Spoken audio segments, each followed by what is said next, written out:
Chapitre 1. L'énigme. J'ai juré de ne jamais repartir dans ce pays. Vendredi passé encore. Et voilà que, ce même vendredi soir, je me rends chez une énergéticienne, portée par ce dépit profond de ne plus savoir que faire de ma vie. Chômage depuis plusieurs mois, ma petite amie me quitte. Je subis une attaque informatique sur mon téléphone portable, cela bloque tous mes comptes bancaires, et je perds mes clés de voiture. Le dimanche matin, à 6h30, mon parrain m'appelle. Sans savoir pourquoi, je prends un billet d'avion pour le samedi suivant, pour l'Angola. Étrangement, tout se met en place relativement bien.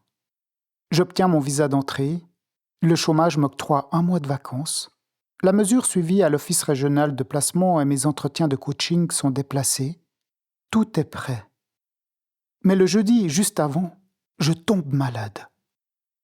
Je vomis pendant une journée avec une dysenterie sans nom.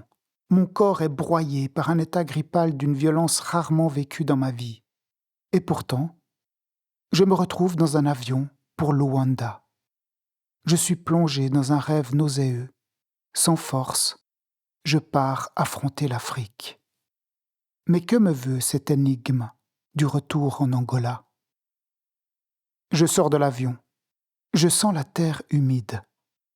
J'ai ce souvenir étrange de mon enfance passée en Guinée-Conakry. Je n'ai pas d'image vraiment précise, mais le souvenir d'une émotion gravée dans ma mémoire. On n'oublie jamais les histoires de notre enfance, même si on ne se rappelle de rien. Il fait chaud, il fait humide. Je traverse la douane. Tout se bouscule dans ma tête. Pas moins de 5 Africains me proposent de l'aide. Je refuse en disant que quelqu'un doit venir me chercher. Je me murmure. Mais que faire? Ils insistent. Je tourne en rond dans l'aéroport en attendant pour qu'on me fiche la paix. Lassé par tous les regards fixés sur moi, je sors du hall principal. C'est la même histoire dehors avec tous les chauffeurs de taxi. Soudain, entre 2 Africains qui me tendent des cartes SIM à fricelle, je vois Koulondi, mon parrain.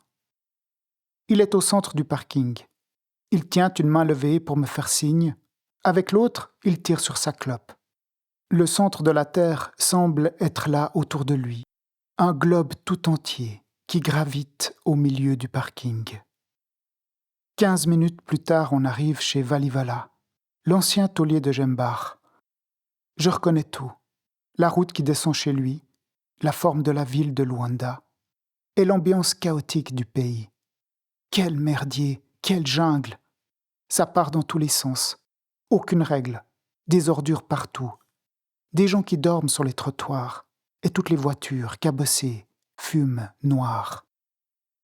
Dans la cuisine, sous le grand ventilateur si puissant qu'il pourrait emplir d'air toute une montgolfière, Valivala nous sert déjà 3 bières, Kuka glacées, à 9h15 du matin.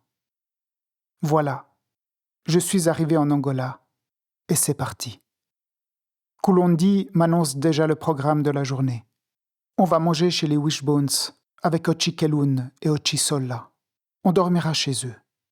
Et demain, on va dans une sidérurgie pour essayer de louer ces camions de transport. Pour cette première journée, il faudrait déjà que j'écrive un livre tout entier. C'est un chapitre à part de ces journées chez les Wishbones à Jembar. Jembar, cela veut dire éléphant en Ubundu, et c'est une autre réalité qui n'existe pas sur Terre.